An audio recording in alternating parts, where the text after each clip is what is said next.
பூமியிலே இருக்க வேண்டும் அல்லவா? நாம் பலம் கழித்தால் அல்லது மலம் கழித்தால் எத்தனையோ நாட்களுக்கு அது இருக்கின்றது, நாட்டம் எடுக்கின்றது.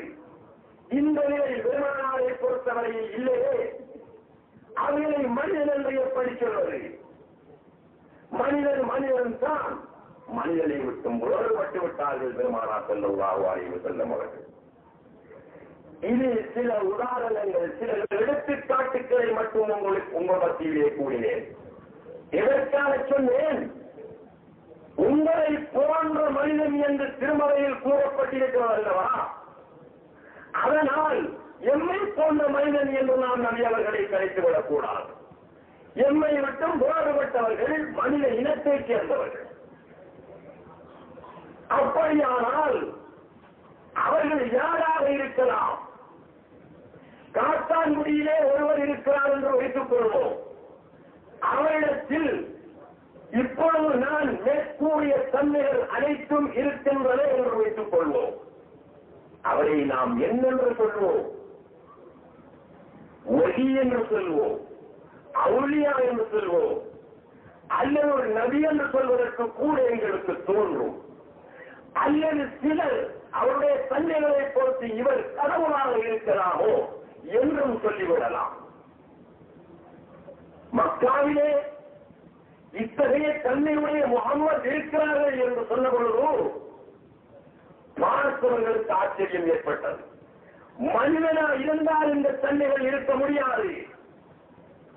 மனிதத்திலே இருக்க வேண்டிய தன்மைகள் இவர்களிடத்திலே காணவில்லை. நாம் நித்திரை செய்தால் அப்படியே உறைந்து விடுகிறோம். பெருமானார் ஸல்லல்லாஹு அலைஹி வஸல்லம் அவர்களின் கண்கள் மட்டும்தான் ஓடியிருக்கும், அவர்கள் தூங்குவதே இல்லை.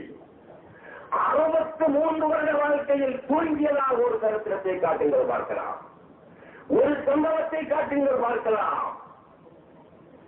ஐநானிலம் தனமி கல்பன் நிதானாமத்தில்லா ஐநானிலம் தனமி.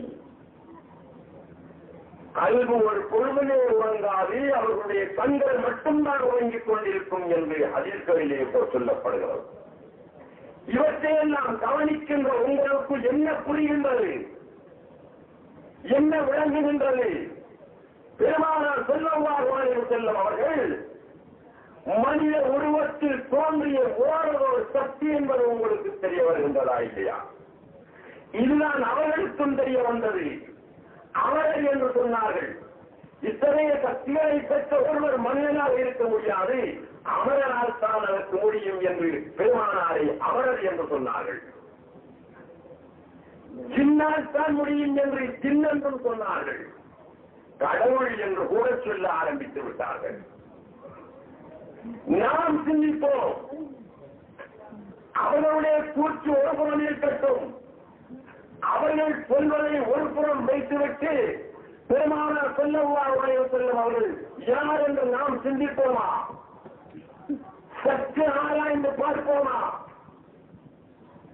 அவ்வாராய்ச்சியின் மூலமாகத்தான் அவர்கள் எம்மை போன்ற ஒரு சாதாரண நபர்ந்த முடிவிலே தான் நாம் நிற்க வேண்டி ஏற்படும். நான் சொல்வேன், குர்ஆனுடைய ஆதாரங்களிலிருந்து சொல்வேன், திருநபி அவர்களுடைய பொன்மொழியின் தத்துவங்களிலிருந்து நான் சொல்லுவேன். பெருமானார் ஸல்லல்லாஹு அலைஹி வஸல்லம் மனித உருவத்தில் தோன்றிய ஒரு சக்தி என்றுதான் நாம் சொல்ல வேண்டும். அவர்களை பார்த்து முஹம்மது இறைவன் என்று சொன்னால் கழுத்தை கொய்து விடுவார்கள். பார்க்க நோயர்கள் எல்லாம் கழுத்தை கொய்வதற்கு உறைந்து வருவார்கள். ஆனால் அவர்கள் கழுத்தை கொய்யட்டும் என்ற உணர்வோடு நமக்கு முந்தைய சமுதாயத்திலே இருந்த, நமக்கு முந்தையவர்கள் இருந்தவைகள் அவுலியாக்களில் எத்தனையோ பேர் முஹம்மது ஸல்லல்லாஹு அலைஹி வஸல்லம் அவர்களை இறைவன் என்று பயமில்லாமலேயே கூறியிருக்கிறார்கள். நாம் சொன்னால் கழுத்து போய்விடும் என்பதற்காக எத்தனையோ மக்கள் பயந்து கொண்டிருக்கிறார்கள். எத்தனையோ மக்களுக்கு இதனுடைய உண்மையான தத்துவம் புரியாமல் இருக்கிறது.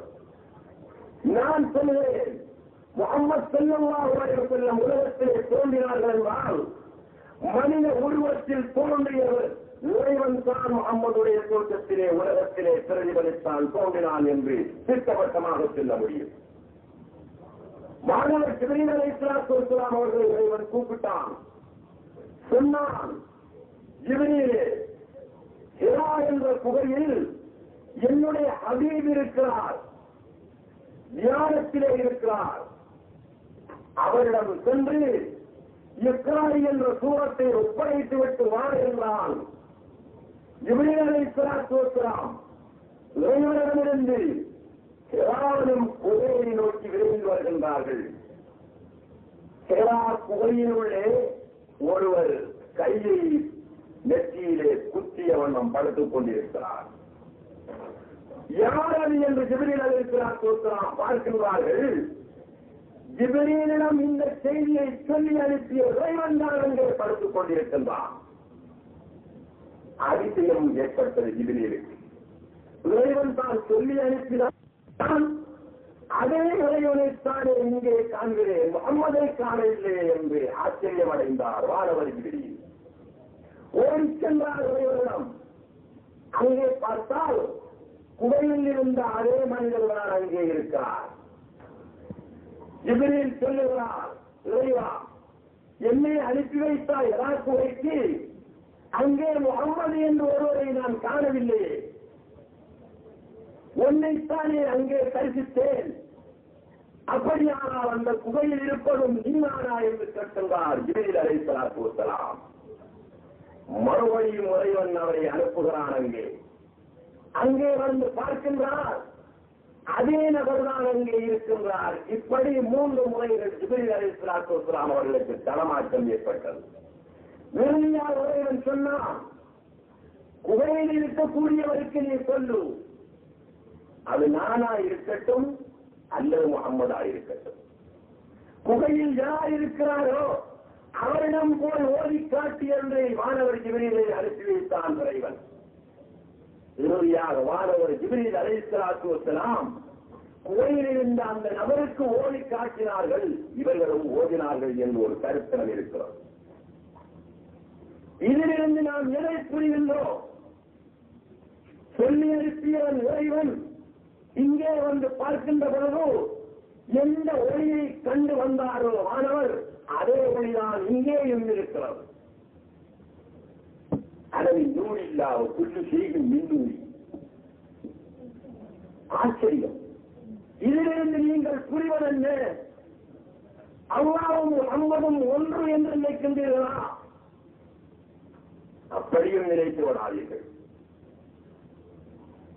முஹம்மது மனிதன் தான், நிறை தன்மைகளை முழுக்க முழுக்க பெற்றவர், மனித உருவத்தில் தோன்றிய இறைவன் என்று நாம் நபி அவர்களை பார்த்து சொல்லுகின்றோம். இது ஷரியத்துக்கு, மார்க்கத்துக்கு விரோதமான கருத்து என்று நாம் சொல்ல முடியாது. முஹம்மதை பார்த்து அல்லாஹ் என்று நாம் சொல்லவில்லை. அல்லாஹ்வின் அனைத்து தன்மைகளையும் பெற்று வந்தார்கள் பெருமானார் ஸல்லல்லாஹு அலைஹி வஸல்லம். அப்படியானால் நீங்கள் கேட்கலாம், மனித உருவத்திலே, முஹம்மதுடைய உருவத்திலே இறைவன் ஏன் வர வேண்டும்? அவனாகவே வந்துவிடலாமே என்று கூட கேட்கலாம்.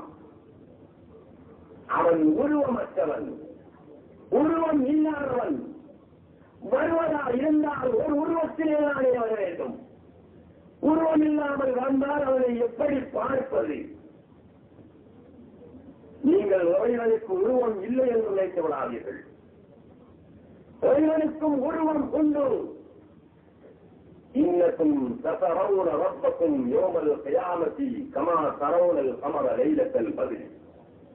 14ஆம் இரவில் சந்திரனை எவ்வளவு தெளிவாக நீங்கள் காண்கின்றீர்களோ, இதே போல் மறுமையில் இறைவனை நீங்கள் காண்பீர்கள் என்று ஹதீஸிலே சொல்லப்பட்டிருக்கின்றது. இது யாவரும் அறிந்த உண்மை. முஸ்லிம்களாகிய விசுவாசிகள் மறுமை நாளில் இறைவனை காண்பார்கள் என்று குர்ஆன் கூறுகிறது, ஹதீஸ் கூறுகிறது. சகோதரர்களே, படித்த இளைஞர்கள் இருக்கிறீர்கள், நீங்கள் மட்டுமாவது சிந்தனை பண்ணி பாருங்கள். ஒரு பொருளை காண்பதாயிருந்தால், ஒன்றை பார்ப்பதாயிருந்தால் பார்வை வேண்டும், பார்ப்பவர் வேண்டும், பார்க்கப்படும் பொருள் வேண்டும். இந்த மூன்றில் ஒன்று இல்லையானால் பார்க்கவே முடியாது. பார்வை என்ற சொல்லுக்கு அர்த்தமில்லாமல் போய்விடும். பார்வை என்ற சொல் அர்த்தம் பெறுவதாக இருந்தால் பார்ப்பவர், பார்வை, பார்க்கப்படும் பொருள் இருக்க வேண்டும். இறைவனுக்கு உருவம் இல்லை என்றால் மறுமை நாளையில் அவனை எப்படி பார்ப்பது? காற்றிருக்கின்றது, அதற்கு உருவம் இல்லை. இந்த காற்றை எங்களால் பார்க்க முடிகின்றதா? முடியவில்லை. உருவம் இல்லாத ஒன்றை பார்க்கவே முடியாது. இறைவனும் உருவம் இல்லாதவன் என்ற கொள்கையிலேயே நாம் வாழ்ந்தோமானால் மறுமை நாளில் அவனை எப்படி பார்ப்பது? எத்தனையோ நபர்கள் இருக்கின்றீர்கள் இங்கே, உருவம் இல்லாத ஒன்றை பார்க்க முடியும் என்பதற்கு ஒரு ஆதாரமாவது சொல்லுங்கள் பார்க்கலாம். உருவம் இல்லாத ஒன்றை, ஷடப்பொருளைத்தான் பார்க்க முடியுமே தவிர ஷடமற்ற பொருட்களை பார்க்கவே முடியாது. அப்படியானால் இறைவனுக்கு உருவம் இருக்கிறது என்ற கொள்கை எங்களிடத்திலே இருக்க வேண்டும். அவருக்கு உருவம் இல்லை என்ற கொள்கை எங்களிடத்திலே இருக்க வேண்டும்.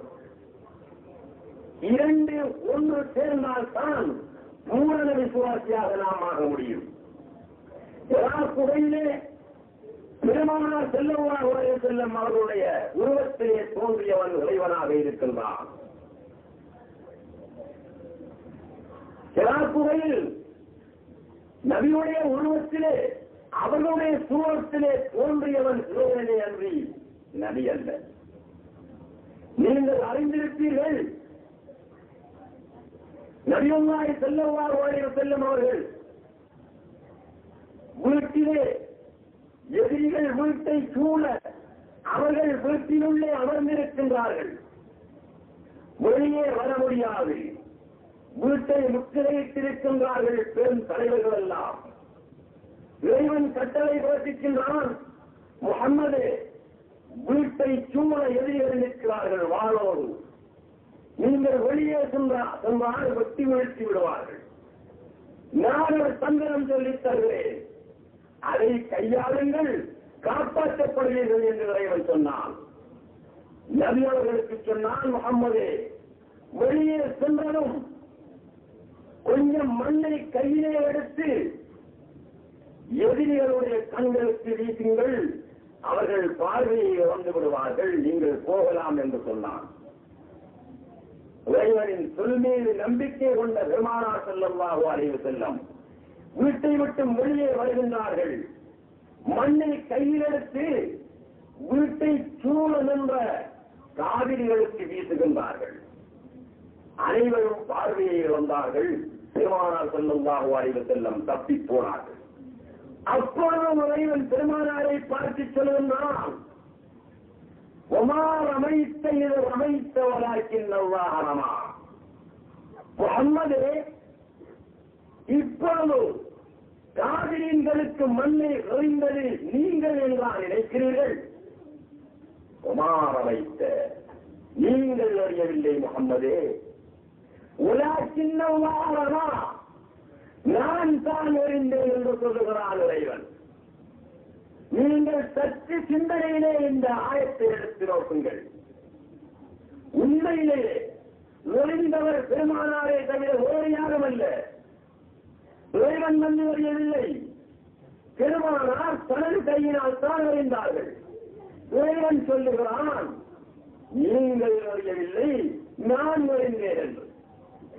அப்படியானால் இறைவனுடைய கூற்றுப்படி பார்த்தால் அவர்கள் எழுந்த நேரத்தில் அவர்கள் எங்கே போய்விட்டார்கள்? எங்குமே போகவில்லை. அவர்கள் முஹம்மதுடைய உருவத்திலே இறைவன் அறிந்தான், முஹம்மதுடைய தோற்றத்திலே இறைவன் அறிந்தான் என்பதை நாம் ஏற்றுக்கொள்ள வேண்டியவர்களாக இருக்கிறோம். அப்படியானால் முகம்மதுடைய உருவத்தில் இறைவன் தோன்றினான் என்பதை நாம் மறுக்க முடியுமா? முடியாது.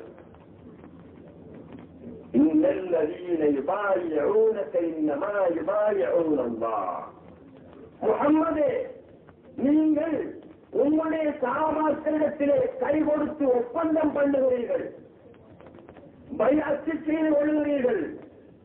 நீங்கள் உங்களுடைய சஹாபாக்களுடைய கையை பிடித்து பைஅத் செய்யக்கூடிய நேரத்தில் உங்களுடைய கையை பிடிக்கிறார்கள் என்று நினைத்துக் கொள்ளாதீர்கள். அல்லாஹ்விடத்திலே தான் ஒப்பந்தம் செய்கின்றார்கள், அல்லாஹ்வுடைய கையைத்தான் பிடிக்கிறார்கள் என்று இன்னும் ஒரு அத்தியாயம் எங்களுக்கு அறிவுறுத்துகின்றது. இந்த அத்தியாயத்தையும் எடுத்து நோக்குங்கள்.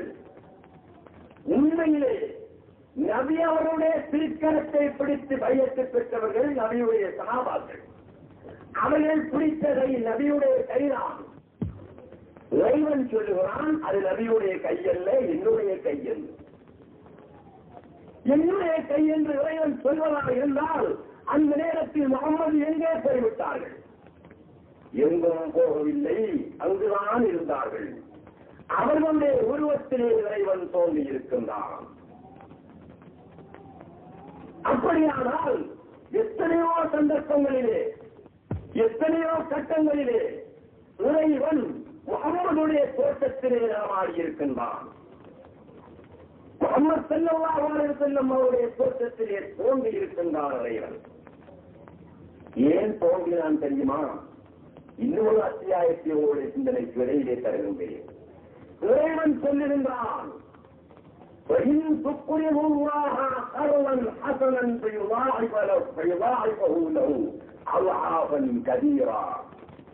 நீங்கள் அல்லாஹ்வுக்கு கடன் கொடுத்தீர்களே ஆனால் அல்லாஹ் உங்களுக்கு அதை வட்டியோடு சேர்த்து அதிகமாக தருவான் என்று சொல்லுகிறான். அல்லாஹ்வுக்கு கடன் கொடுப்பதற்கு இறைவன் எங்கே இருக்கிறான்? எம்மிடத்திலே பணம் இருக்கிறது, அவனுக்கு கடன் கொடுத்தால் இரட்டிப்பாக தருவான் என்று சொல்லுகிறானே, கடன் கொடுப்பதற்கு அவன் எங்கே இருக்கிறான்? எங்காவது இருக்கிறான் என்று நாம் அறிந்தால் அங்கு சென்று அவனுக்கு கடன் கொடுத்து விடலாம் அல்லவா? அப்படியானால் இறைவன் கூறுவதனுடைய அர்த்தம் என்ன? உலகத்தில் இருக்கக்கூடிய மக்களுக்கு நீங்கள் கடன் கொடுத்தால் அது எனக்கு கொடுத்ததாக ஆகும் என்றான். என்றால் உலகத்திலே இருக்கக்கூடிய மக்களுடைய தோட்டத்தில் பிரதிபலித்திருப்பவனும் நான் தான், உலகத்தில் உள்ள மக்களுடைய உருவத்திலே தோன்றி இருப்பவனும் நான் தான் என்ற கருத்தை அங்கே இறைவன் கூறுகிறான். இன்னும் ஒரு ஹதீஸை உங்களிடத்திலே சொல்லி காட்டுகிறேன், சஹீஹான ஹதீஸ். மறுமை நாளில் இறைவன் ஒரு மனிதனை கூப்பிடுவான். மனிதா, நான் உலகத்தில் நீ உலகத்தில் இருக்கும் பொழுது நான் நோயிற்றிருந்தேனே, என்னை நீ வந்து பார்த்தாயா, நோய்க்கு சாரித்தாயா என்று கேட்பான். அப்போது இந்த மனிதன் சொல்லுவான், அந்த ரப்புல்லாரீன், இறைவா நீ இறைவன் அல்லவா, நீ உலகத்தில் நோயிற்றிருந்ததாக சொல்லுவாயே, உனக்கு நோய் எப்படி வரும் என்று கேட்பான். அப்பொழுது இறைவன் சொல்வான், அப்துல்லாவுடைய மகன் அப்துல் ரஹ்மான் என்ற மனிதன் நோயிற்றிருந்தான் அல்லவா என்று கேட்பான். அப்பொழுது இந்த அடியான் சிந்தனை பண்ணி பார்த்துவிட்டு, ஆமா இறைவா, அப்துல்லாவுடைய மகன் அப்துல் ரஹ்மான் என்பவன் நோயிற்றிருந்தான், அதை நான் அறிவேன். அப்படியானால் அவனை போய் பார்த்தாயா என்று கேட்பான். இல்லை, நான் அவனை பார்க்கவில்லையே என்று சொல்வான் இந்த அடியான். அப்பொழுது இறைவன் சொல்வான், அந்த அடியான் தானப்பா நான் என்று சொல்வான். இன்னும் ஒரு அடியானை கூப்பிட்டு கேட்பான், அடியானே, நான் உலகத்தில் பசித்திருந்தேன், புசிப்பதற்கு உணவு கேட்டு ஒன்னிடத்திலே வந்தேனே, நீ உணவு கொடுத்தாயா என்று கேட்பான். இந்த அடியான் சொல்லுவான், சுப்ஹானல்லாஹ் வ அன்த ரப்புல் ஆலமீன், இறைவா நீ இறைவன் அல்லவா, நீ பதித்திருந்ததாக கூறுகிறாயே, இதை எப்படி நம்ப முடியும் என்று கேட்பான். அப்பொழுது இறைவன் இந்த அடியானிடத்திலே சொல்வான், முகசினுடைய மகன் எஹ்சான் என்பவன் பதித்திருந்து உன்னிடத்திலே வந்து புதிப்பதற்கு கேட்டான் அல்லவா, அந்நேரத்தில் அவனுக்கு கொடுத்தாயா என்று கேட்பான். இல்லை இறைவா, கேட்டு வந்தது உண்மைதான், கொடுக்கவில்லை என்று சொல்வான். அப்பொழுது இறைவன் சொல்லுகிறான், உணர்த்துகிறான், பசித்த நேரம் புதிப்பதற்கு உணவு கேட்டு வந்தவன் யார் என்று நினைக்கிறாய்? நான் தான் அப்பா அவனிடத்திலே வந்தேன். இன்னும் ஒரு அடியானே கூப்பிடுவான், மனிதா அடியானே, நான் தாகத்துடன் உன்னிடம் வந்து பருவதற்கு நீர் கேட்டேனே, கொடுத்தாயா என்று கேட்பான். அப்போது இந்த அடியான் சொல்லுவான், சுப்ஹானல்லாஹ் வஅன்த ரப்புல் ஆலமீன், இறைவா நீ இறைவன் அல்லவா, உலகத்தில் தாகத்துடன் இருந்ததாகவும் என்னிடம் நீர் கேட்டு வந்ததாகவும் சொல்கிறாயே, இதை எவ்வாறு நம்புவது என்று கேட்பான். அப்பொழுது இறைவன் சொல்வான், அகமதனுடைய மகன் ஹாமிதிலப்பை என்பவர் சாகித்தவராக உன்னிடத்திலே வந்து நீர் கேட்டார் அல்லவா, நீர் கொடுத்தாயா? ஆம் இறைவா, என்னிடத்தில் கேட்டது உண்மைதான், நான் கொடுக்கவில்லை. அவரை யார் என்று நினைத்துக் கொண்டாய்? அவர்தான் நான் என்று இறைவன் சொல்வான். இன்னொரு அடியானை கூப்பிடுவான், கூப்பிட்டு கேட்பான், அடியானை உடுப்பதற்கு உடையற்ற நிலையில் உன்னிடம் வந்து உடை கேட்டேனே, நீ எனக்கு கொடுத்தாயா என்று கேட்பான். சுப்ஹானல்லாஹ் வஅன்த ரப்புல் ஆலமீன், இறைவா நீ இறைவன் அல்லவா, நீ அல்லாஹ் அல்லவா, உலகத்திலே உடுக்க உடையென்று இருந்ததாகவும் என்னிடம் வந்து கேட்டதாகவும் சொல்லுகிறாயே, புதுமையாக விந்தையாக இருக்கிறது இந்த விஷயம் என்று சொல்வான். அப்பொழுது இறைவன் சொல்வான், அப்துல்லாவுடைய மகன் அப்துல் ஜப்பார் என்ற அந்த நபர் உன்னிடத்திலே வந்து உடுக்க உடை கேட்ட பொழுது நீ கொடுத்தாயா? இல்லை இறைவா, கேட்டார், அது உண்மை, நான் கொடுக்கவில்லை. அந்த மனிதனை யார் என்று நினைத்துக் கொண்டாய் என்று இறைவன் கேட்பான். அது நான் தான் என்று இறைவன் சுட்டிக்காட்டுவான். அந்த நேரத்திலே சகோதரர்களே, அவ்வாறு நல்லடியார்களே, நாம் சிந்தனை பண்ணி பார்க்க வேண்டியது என்ன? பெருமானார் ஸல்லல்லாஹு அலைஹி வஸல்லம் அவர்கள் மனித உருவத்திலே இறைவன் தோன்றினான் மக்களை நல்வழிப்படுத்துவதற்காக. ஏன் இறைவன் உலகத்திலே வருவதாயிருந்தால் எப்படி வர முடியும்? ஏதாவது ஒரு உருவத்திலே தான் வர முடியும். நன்றாக நீங்கள் சிந்தனை பண்ணி பாருங்கள். கஷ்டமான சூழல், காட்டிலே அகப்பட்டுக் கொண்டான் ஒருவன். அவனை பல விஷஜந்துக்கள் விலங்கினங்கள் தீண்டுவதற்கு தயாராகி இருக்கின்றன. இந்நேரத்தில் ஒருவர் துப்பாக்கியுடன் அங்கே ஆஜராகி, ஏன் கவலைப்படுகிறாய், வா என்று அவரை அழைத்துச் செல்கிறார். அப்பொழுது இந்த மனிதன் காப்பாற்றப்படுகிறான். இவனை காப்பாற்றியவர் இந்த மனிதனா இறைவனா? இறைவன் என்று நாம் தாராளமாக சொல்லுவோம். சிறுபிள்ளைகள் கூட சொல்கிறார்கள். உண்மையில் இறைவன் வந்து காப்பாற்றினானா, மனிதன் வந்து காப்பாற்றினானா? மனிதன் தான் வந்து காப்பாற்றினான், இறைவன் அங்கு வரவில்லையே. இறைவன் என்று நீங்கள் சொல்லுவதா இருந்தால் இறைவனுக்கு உருவம் இல்லையே, உருவம் இல்லாதவன் எப்படி வர முடியும்? உருவம் இருந்தால் தானே வர முடியும். இது போன்ற எத்தனையோ நிகழ்ச்சிகளை நாம் உதாரணமாக கொள்ளலாம். மரத்தில் இருந்து விழுகின்றான், இறைவா என்று கூறுகின்றான். கீழே விழுவதை கண்டு ஒரு மனிதர் திடீரென்று பிடித்து அவரை வைக்கின்றான். அடே அப்பா, உண்மையிலே நீ என்னை பிடிக்கவில்லையானால் நான் செத்துத்தான் இருப்பேன், இறைவன் காப்பாற்றி விட்டான் என்று சொல்லுகிறான். காப்பாற்றியவன் அந்த மனிதன். இவன் சொல்லும் பொழுது சொல்லுகிறான், இறைவன் காப்பாற்றி விட்டான் என்று சொல்லுகிறான். நோய் வந்துவிட்டது, வைத்தியனிடத்திலே போகின்றோம், வியாதியை சொல்லி மருந்தெடுத்து குடிக்கின்றோம், சுகமடைந்து விட்டோம்.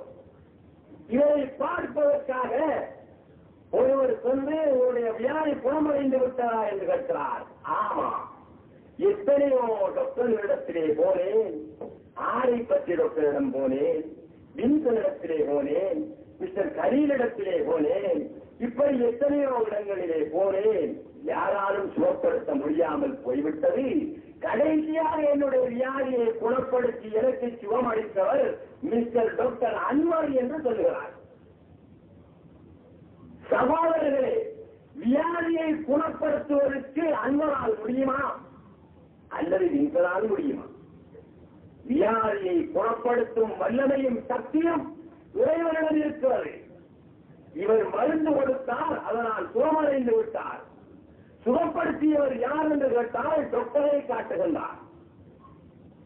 உண்மையில் சுகப்படுத்தியவன் இறைவன். டாக்டருடைய உருவத்திலே வந்து சுகப்படுத்தி இருக்கிறார்.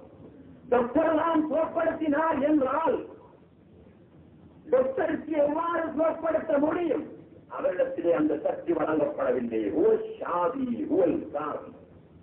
அவன்தான் வியாதிகளை குணப்படுத்தக்கூடியவனாக இருக்கிறான். ஆகவே இதிலிருந்து நீங்கள் வழங்கக்கூடிய கருத்தென்னவெனில், இறைவனுக்கு உருவம் இல்லை ஆதியிலே. படைப்புகளை படைப்பதற்கு முன்னால் உருவம் இல்லை. முதலாக படைத்தான் பெருமானார் ஸல்லல்லாஹு அலைஹி வஸல்லம் அவருடைய ஒளி. அன்று முதல் அவனுக்கு உருவம் வந்துவிட்டது. இன்று முதல் அவனுக்கு உருவம் இருக்கின்றது. நீங்கள் நினைக்கின்றீர்களா?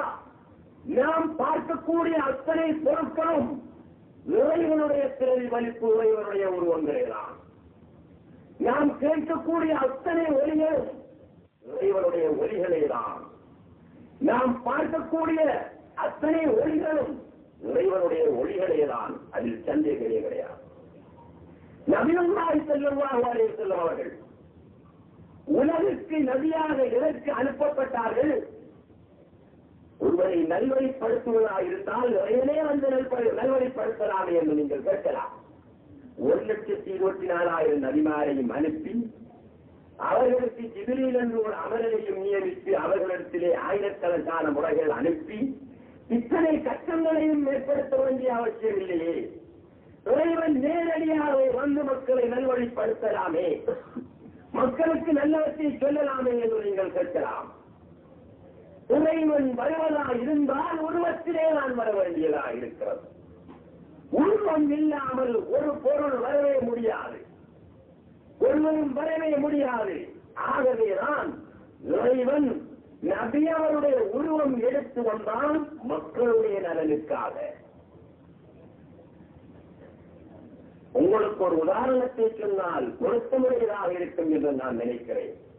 நன்றாக சிந்திக்க வேண்டும். சிந்தித்து இதில் உங்களுக்கு தடமாற்றம் அல்லது ஒரு வகை மயக்கம் ஏற்பட்டால் மௌலியமார்களை அணுகி கேட்டு பாருங்கள், அல்லது எங்களிடத்திலே நீங்கள் கேட்டு தெளிவு பெற்றுக் கொள்ளுங்கள். இறைவன் மக்களை பிடித்து அவன் பக்கம் இழுப்பதற்காக ஒரு வேஷம் போட வேண்டிய நிலை ஏற்பட்டது. ஒரு உருவத்திலே தோன்ற வேண்டிய நிலை ஏற்பட்டது. முஹம்மதுடைய உருவத்திலே உலகத்திலே தோன்றினான். இதற்கு ஒரு உதாரணம். ஒருவருக்கு, ஒரு நபருக்கு நரித்தோல் தேவைப்பட்டது. ஏதோ ஒரு பொருள் தயாரிப்பதற்காக அல்லது அவருடைய வீட்டில் உள்ள புத்துவத்திலே போட்டு வைப்பதற்காக அல்லது அவருடைய பைசிக்களுக்கு சீட்டாக பாவிப்பதற்காக, சீட் கவராக பாவிப்பதற்காக நரித்தோல் தேவைப்பட்டது. நரித்தோல் எடுப்பதாக இருந்தால் காட்டுக்கு செல்ல வேண்டும், நரியை குடிக்க வேண்டும், அவருக்கு தோலை எடுக்க வேண்டும். நரி என்றாலே உங்களுடைய சிந்தனைக்கு முதலில் வரும் அது மிகவும் குள்ளத்தனம் உள்ளது என்பது வழங்கும். நரியை பிடிப்பதென்றால் மிக இலகுவாக பிடித்துவிட முடியாது. மிகவும் கஷ்டப்பட்டுத்தான் நரிகளை பிடிக்க வேண்டும். நரி குறவர்கள் என்ற ஒரு சாரார் இருக்கிறார்கள். அவர்களுடைய தொழில் நரி பிடிப்பதுதான். இன்னும் ஒரு சாரார் குறவர்கள் என்று இருக்கிறார்கள். அவர்களுடைய தொழில் பாம்பாட்டுவதும் பாம்பு பிடிப்பதும் தான். நரி பிடிப்பதாக இருந்தால் மனித உருவத்திலேயே காட்டுக்குள்ளே சென்று நரியை பிடிக்க முடியுமா? முடியாது. மனிதனை கண்டால் நரி ஓடிவிடும். நரியை பிடிப்பதற்கு மனிதன் நரி வேகம் போட வேண்டியவனாகின்றான். என்ன செய்கிறான்? ஏற்கனவே யாராவது பிடித்து வைத்த நரியின் தோலை எடுக்கிறான், தான் போர்த்திக் கொள்கின்றான். நரி சத்தமிடுவது எவ்வாறு என்பதை காட்டுக்கு சென்று அனுபவ ரீதியிலே கற்றுக்கொள்கின்றான். நரித்தோலை போர்த்தி காட்டுக்குள்ளே சென்று ஒரு மூலையிலே குந்திக் கொண்டு நரி கத்துவது போல் கத்துகின்றான். காட்டிலுள்ள ஏனைய நரிகள் எல்லாம் செவி கொடுக்கின்றன.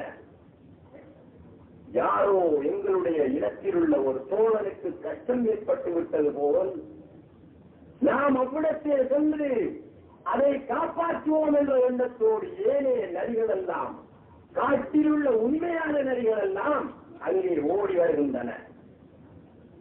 இங்கே யார் இருக்கிறார்?